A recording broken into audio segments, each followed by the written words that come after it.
स्वागत है आपका एक ऐसी कथा में जो केवल एक कहानी नहीं भक्तों, बल्कि जीवन का दर्पण है। एक ऐसी कथा जहाँ शक्ति भी है, गर्व भी है, संघर्ष भी है और अंत में ऐसा समर्पण जो भगवान को भी दौड़ने पर मजबूर कर देता है। कल्पना कीजिए असीम क्षीर सागर, शांत गहरा आनंद, और उसी सागर के मध्य खड़ा है एक दिव्य विराट पर्वत त्रिकूट। यह कोई साधारण पर्वत नहीं था। इसकी 3 ऊंची चोटियां थी और हर चोटी अपने आप में एक रहस्य थी। एक चोटी सोने की थी जो सूर्य की किरणों को ऐसे परावर्तित करती थी मानो स्वयं अग्नि का जन्म वहीं हुआ हो। दूसरी चोटी चांदी की थी जो चंद्रमा की शीतल रोशनी को अपने भीतर समेटे हुए थी। और तीसरी लोहे की अडिग कठोर अचल मानो समय भी जिसे झुका न सके। जब सूरज उगता था तो यह पर्वत जल उठता था, जब रात होती थी तो यह चमकता था, और जब बादल घिरते थे तो ऐसा लगता था मानो देवता स्वयं यहाँ विश्राम करने आए हो।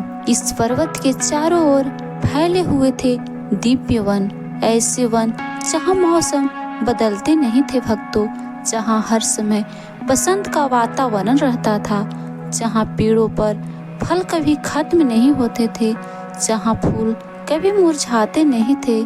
मंदार की सुगंध, पारिजात की महक, चंपा की मधुरता हर हवा का झोंका जैसा आत्मा को छू जाता था। और उन्हीं वनों के बीच एक विशाल सरोवर था।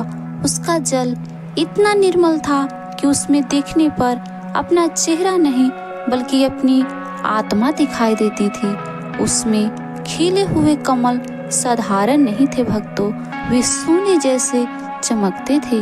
उनकी सुगंध इतनी गहरी थी कि दूर खड़ा व्यक्ति भी उसे महसूस कर सकता था।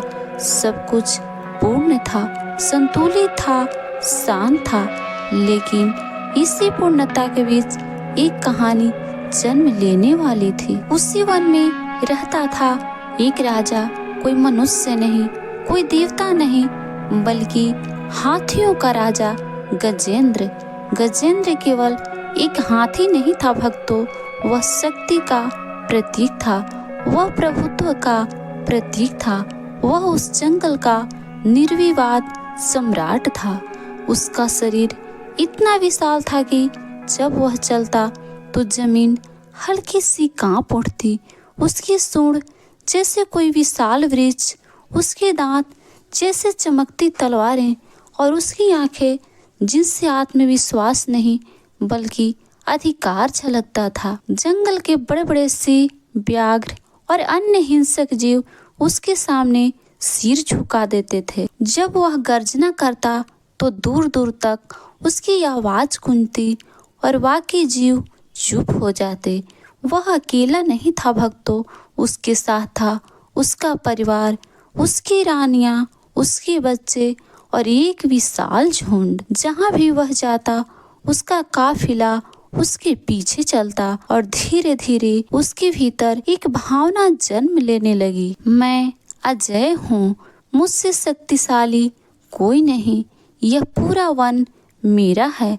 शुरुआत में यह केवल आत्मविश्वास था, लेकिन धीरे धीरे यह अहंकार बन गया।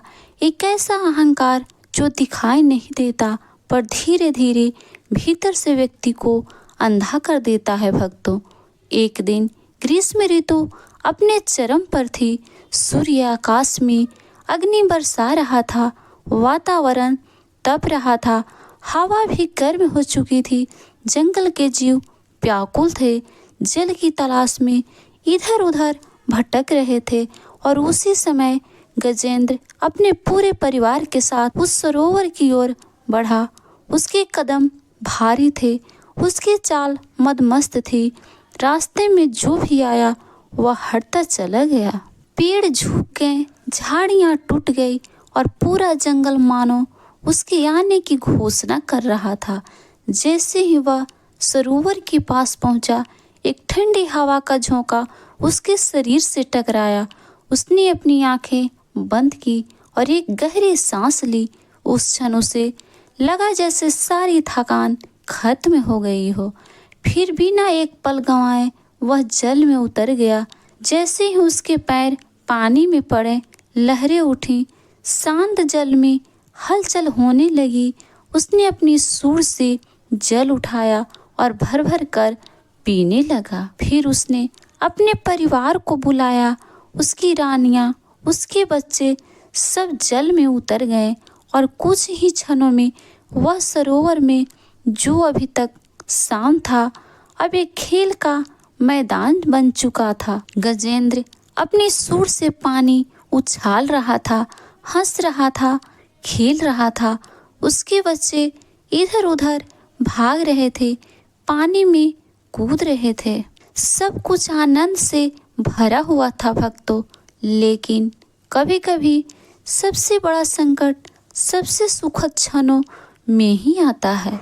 उसी सरोवर के गहरे जल में कुछ और भी था, कुछ ऐसा जो शांत नहीं था, जो प्रतीक्षा कर रहा था। एक विशाल मगरमच्छ, वह इस सरोवर का असली स्वामी था। वह वर्षों से यहाँ रह रहा था और इस जल को अपना क्षेत्र मानता था।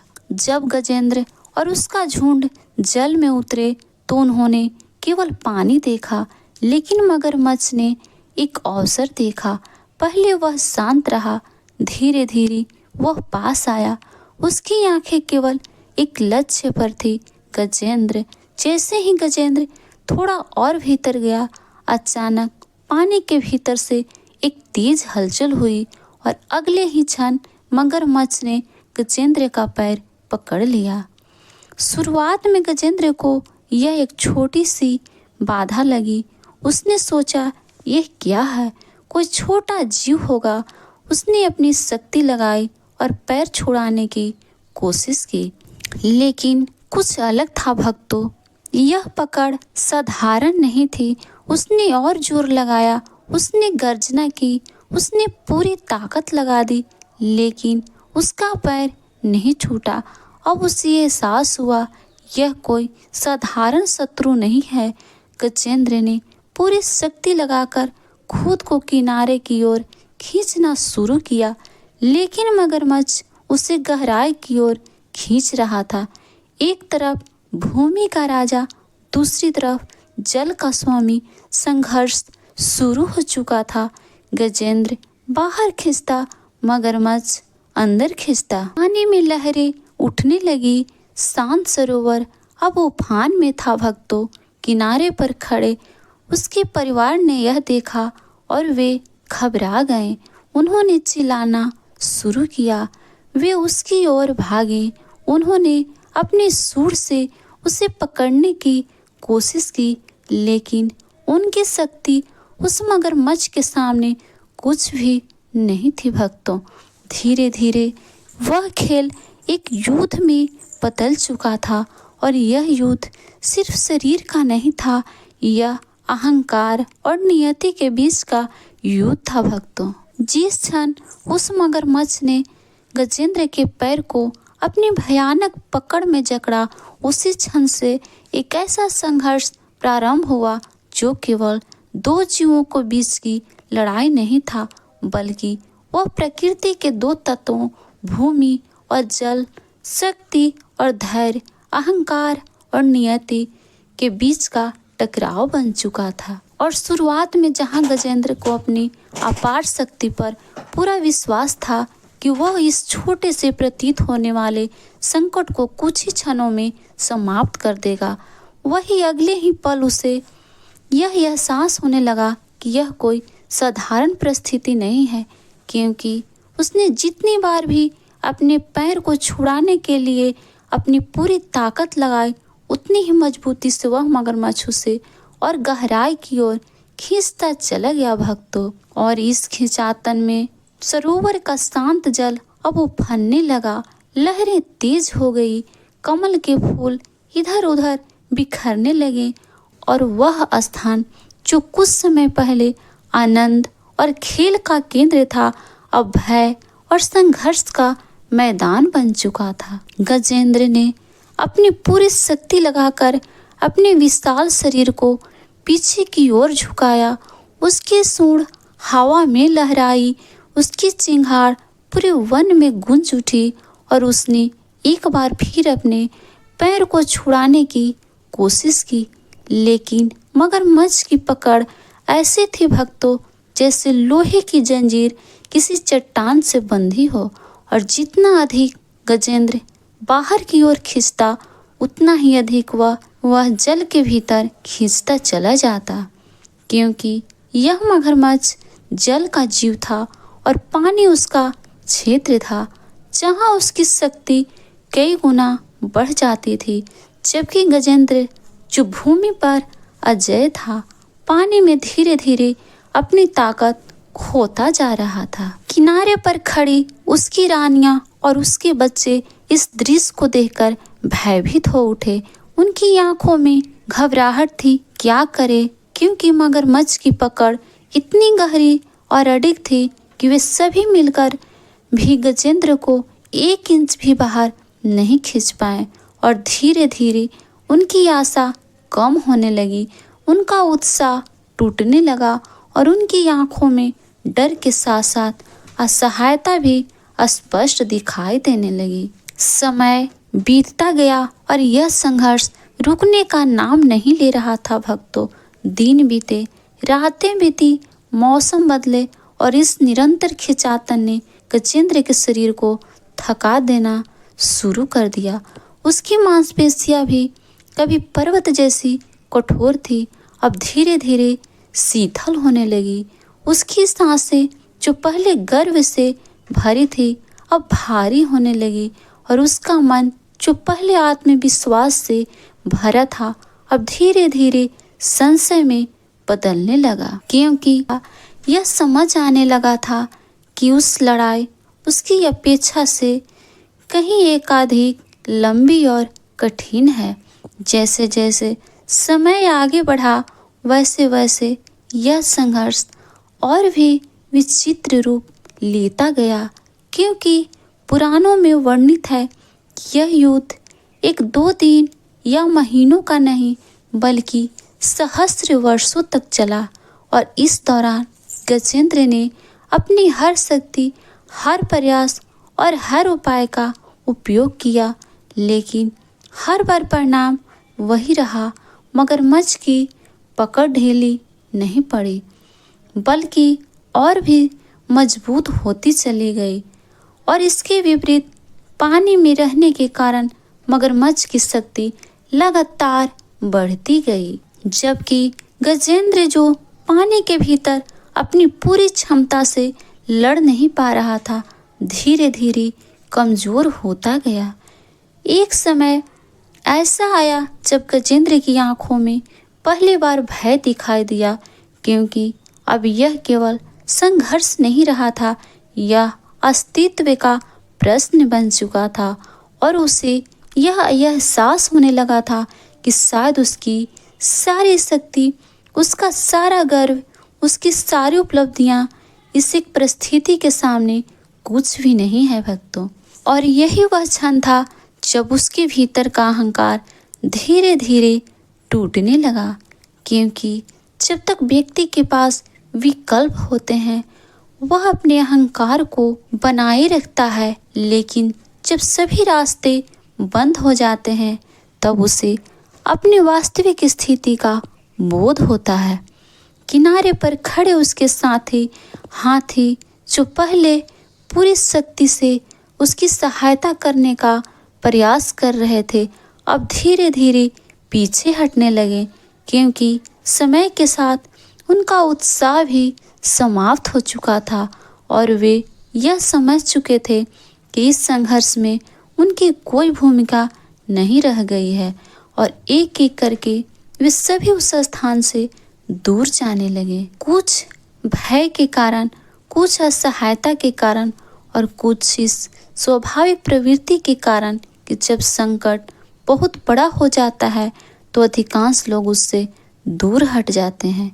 गजेंद्र ने यह सब देखा, उसने अपने परिवार को जाते हुए देखा, उसने उन आँखों को देखा जिनमें पहले उसके लिए गर्व था और अब केवल भय और निराशा थी। और उस क्षण उसे पहली बार यह एहसास हुआ कि जिस शक्ति पर उसे इतना गर्व था, जिस परिवार को वह अपनी सबसे बड़ी ताकत मानता था और जिस साम्राज्य को वह अपना समझता था, वह सब इस समय उसके किसी काम नहीं आ रहा है और वह पूरी तरह अकेला है। अब उसका शरीर लगभग जवाब दे चुका था। उसकी टांगें कांप रही थी, उसकी सांसें टूट रही थी और उसका विशाल शरीर धीरे धीरे पानी में और नीचे की ओर झुकता जा रहा था। और उस स्थिति में जहाँ कुछ समय पहले वह स्वयं को इस वन का अजय राजा समझता था, अब वह मृत्यु के द्वार पर खड़ा एक असहाय जीव बन चुका था। और यही वह मोड़ था जहाँ उसकी बाहरी शक्ति समाप्त होकर उसकी यांत्रिक यात्रा प्रारंभ होने वाली थी। उसके मन में विचार का तूफान उठने लगा। उसने सोचा कि आखिर यह सब क्यों हो रहा है, वह क्यों हार रहा है, उसकी शक्ति कहाँ चली गई और क्या सच में इस संसार में कोई ऐसी शक्ति है जो उससे भी बड़ी है। और जैसे जैसे प्रश्न उसके भीतर उठते गए, वैसे वैसे उसका ध्यान बाहर से हटकर भीतर की ओर जाने लगा। और उसी क्षण जब उसके पास कोई सहारा नहीं बचा भक्तों, जब उसका शरीर उसका साथ छोड़ रहा था, जब उसका मन पूरी तरह टूट चुका था, तब उसके भीतर एक नई चेतना का जन्म हुआ। वह चेतना जो पहले कभी जागी नहीं थी, वह अनुभूति जो उसकी अहंकार के कारण दब चुकी थी, अब धीरे धीरे प्रकट होने लगी।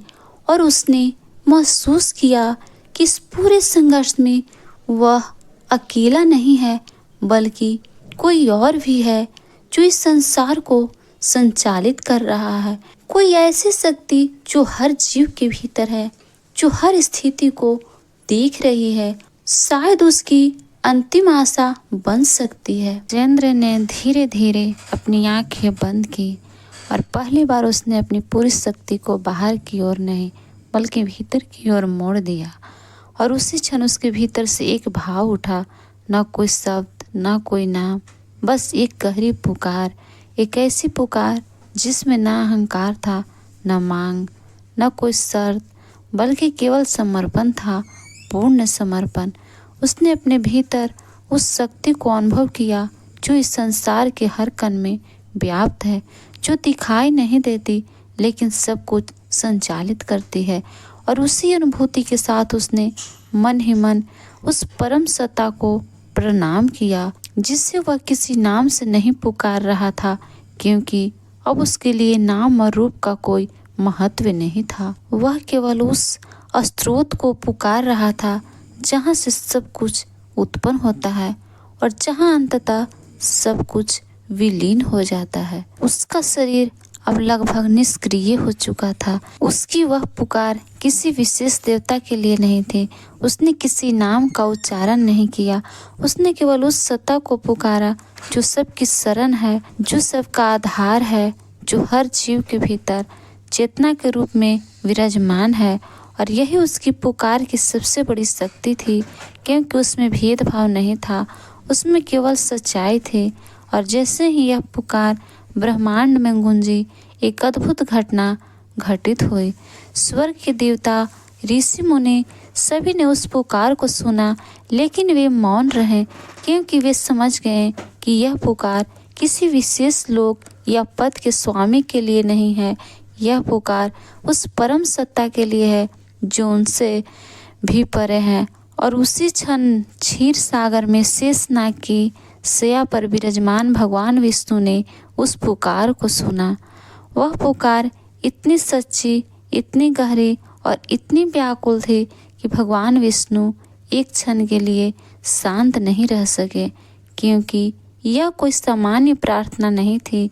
यह एक ऐसे जीव की पुकार थी जिसने सब कुछ खो देने के बाद स्वयं को पूर्णतः समर्पित कर दिया था और जब कोई जीव इस अवस्था में पहुंचता है तो भगवान स्वयं उसकी ओर आकर्षित हो जाते हैं। कहा जाता है कि उस क्षण भगवान विष्णु ने न अपने आभूषणों का ध्यान रखा, न अपने वस्त्रों का, न किसी औपचारिकता का। उन्होंने तुरंत उठकर अपने वाहन गरुड़ को स्मरण किया और जैसे ही गरुड़ प्रकट हुए वे बिना एक पल गंवाए उन पर आरूढ़ होकर उस दिशा में चल पड़े जहां उनका भक्त मृत्यु के मुख में फंसा हुआ था। और उनकी गति इतनी तीव्र थी कि समय भी मानो उनके साथ दौड़ने लगा। उनके साथ उनका दिव्य अस्त्र सुदर्शन चक्र भी स्वतः ही उनके पीछे पीछे चल पड़ा, क्योंकि यह केवल एक यात्रा नहीं थी भक्तों, यह एक उद्धार की प्रक्रिया थी। एक ऐसा क्षण जहां ईश्वर और भक्त के बीच का संबंध अपने चरम पर पहुंचने वाला था। इधर गजेंद्र की स्थिति और भी गंभीर होती जा रही थी। उसका शरीर अब लगभग पूरी तरह जल में समा चुका था। केवल उसकी सूंड का अग्रभाग और उसमें थमा हुआ कमल ही दिखाई दे रहा था। उसकी आंखों में आंसू बह रहे थे, लेकिन अब उनमें भय नहीं था, बल्कि एक अजीब सी शांति थी, जैसे उसने अपने भाग्य को स्वीकार कर लिया हो, जैसे उसे विश्वास हो गया हो कि अब जो होगा वह सही होगा। और तभी आकाश में एक प्रकाश प्रकट हुआ, एक दिव्य तेज, एक अद्भुत आभा, और उस प्रकाश के मध्य गरुड़ पर सवार भगवान विष्णु प्रकट हुए। गजेंद्र ने जैसे ही उस दृश्य को देखा, उसकी आंखों में एक नई चमक आ गई, उसकी आत्मा में एक नई ऊर्जा का संचार हुआ और उसने अपनी बची हुई शक्ति से उस कमल को और ऊपर उठाया, जैसे वह अपने जीवन का अंतिम अर्पण कर रहा हो।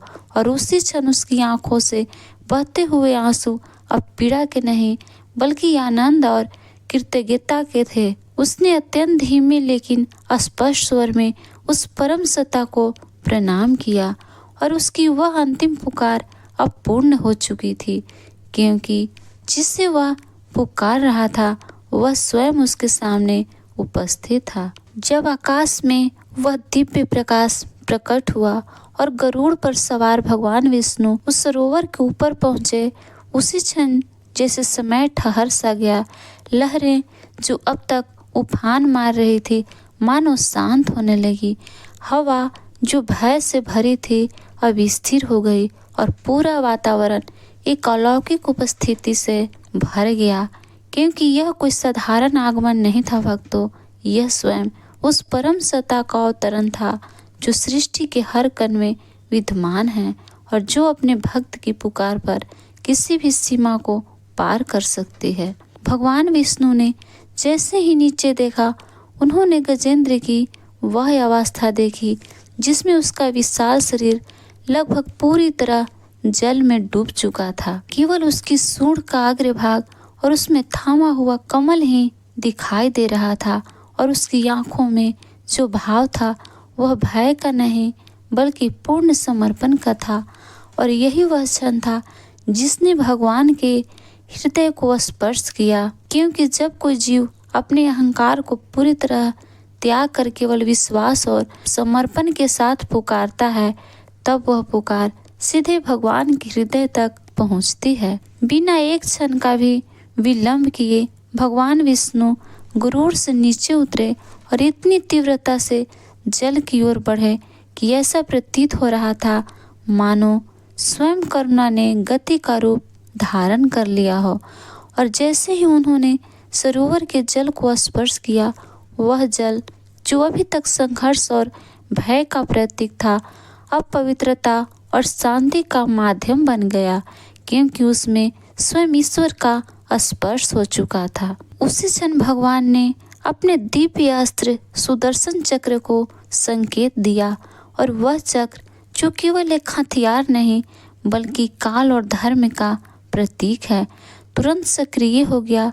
वह तेज गति से घूमता हुआ जल के भीतर प्रवेश कर गया और उस मगरमच्छ की ओर बढ़ा जिसने इतने वर्षों तक गजेंद्र को अपनी पकड़ में जकड़ रखा था। और अगले ही पल एक चमकती हुई रेखा के साथ उस चक्र ने मगरमच्छ के गले को काट दिया। उसकी पकड़ तुरंत ढीली पड़ गई और वह शक्ति जो इतने वर्षों तक अजेय प्रतीत हो रही थी, एक क्षण में समाप्त हो गई। जैसे ही मगरमच्छ की पकड़ छूटी, गजेंद्र का शरीर धीरे धीरे मुक्त होने लगा और भगवान विष्णु ने स्वयं अपने दिव्य हाथों से उसे पकड़कर जल से बाहर खींच लिया। वह दृश्य अत्यंत अद्भुत था। एक और वह जीव जो अभी कुछ क्षण पहले मृत्यु के मुख में था और दूसरी ओर स्वयं भगवान जो उसे जीवन प्रदान कर रहे थे। और उस क्षण ऐसा प्रतीत हो रहा था मानो सृष्टि का सबसे गहरा रहस्य हमारे सामने प्रकट हो रहा हो। जब जीव पूरी तरह हार मान लेता है तभी भगवान उसे जीत दिलाते हैं। लेकिन यह केवल एक अंत नहीं था, यह एक नई शुरुआत भी थी, क्योंकि जैसे ही मगरमच्छ का शरीर शांत हुआ, उसी क्षण वहाँ एक और चमत्कार घटित हुआ। उस भयानक शरीर से एक दिव्य ज्योति प्रकट हुई और उसमें से एक तेजस्वी गंधर्व प्रकट हुआ जिसका नाम होहू था, जो अपने पूर्व जन्म के शाप से मुक्त हो चुका था। और उसने भगवान विष्णु के चरणों में झुककर कृतज्ञता प्रकट की, क्योंकि वह जानता था कि यह मुक्ति उसे केवल इस कारण मिली है क्योंकि वह इस दिव्य लीला का हिस्सा बना। उसी प्रकार गजेंद्र भी अब केवल एक हाथी नहीं रहा था। जैसे ही भगवान ने उसकी मस्तक पर अपना कर कमल रखा, उसके भीतर का ज्ञान, उसका अहंकार, उसके सभी बंधन समाप्त हो गए और उसके वास्तविक स्वरूप का प्रकट होना शुरू हुआ। वह अब उस राजा इंद्र धूम्न के रूप में जागृत हो चुका था, जो अपने पूर्व जन्म में भगवान का भक्त था और अब उसे वह मुक्ति प्राप्त हो रही थी जिसका वचन उसे बहुत पहले दिया गया था। उसका स्वरूप दिव्य हो गया, उसका अस्तित्व परिवर्तित हो गया और अब वह उस बंधन से मुक्त हो चुका था जो उसे जन्म और मृत्यु के चक्र में बांधकर रखता था। और भगवान विष्णु ने उसे अपने समान स्वरूप प्रदान किया, जिसे सारूप्य मुक्ति कहा जाता है, जहाँ जीव भगवान के स्वरूप के समान हो जाता है और उनके धाम में स्थान प्राप्त करता है। उस क्षण केवल दो आत्माएं मुक्त नहीं हुई थी, बल्कि एक गहरा सत्य भी प्रकट हुआ था कि ईश्वर केवल नाम या रूप से नहीं बल्कि भाव से बंधे होते हैं। और जब कोई जीव सच्चे मन से उन्हें पुकारता है तो वे किसी भी सीमा को पार कर उसकी सहायता करने के लिए आते हैं, चाहे वह पुकार किसी नाम से हो या बिना नाम के। गजेंद्र की आंखों में अब आंसू थे, लेकिन वे पीड़ा के नहीं बल्कि कृतज्ञता के थे। उसने अपने जीवन का सबसे बड़ा सत्य जान लिया था कि उसकी वास्तविक शक्ति उसकी मांसपेशियों में नहीं बल्कि उसके समर्पण में थी। और यही वह बिंदु था जहां उसकी यात्रा पूर्ण हुई, क्योंकि उसने अहंकार से समर्पण तक का मार्ग तय कर लिया था। इस प्रकार यह कथा केवल गजेंद्र और मगरमच्छ की नहीं है, यह हर उस व्यक्ति की कथा है जो अपने जीवन में संघर्ष कर रहा है, जो अपने अहंकार से जूझ रहा है और जो अंततः उस शांति और मुक्ति की तलाश में है जो केवल समर्पण से ही प्राप्त होती है। और जब अगली बार जीवन में कोई कठिनाई आए, जब लगे कि सब कुछ खत्म हो रहा है, जब लगे कि कोई रास्ता नहीं बचा है, तब इस कथा को याद करना, क्योंकि हो सकता है वही क्षण तुम्हारी पुकार का हो और वही क्षण भगवान के आने का। अगर इस दिव्य कथा ने आपको मन को छुआ है तो इसे केवल सुनकर मत छोड़िए, इसे अपने जीवन का एक संदेश बना लीजिए। वीडियो को लाइक जरूर कीजिए और ऐसे ही और भक्ति कथाओं के लिए चैनल को सब्सक्राइब कीजिए, क्योंकि अगली कथा भी शायद आपके जीवन का कोई नया सत्य खोल दे।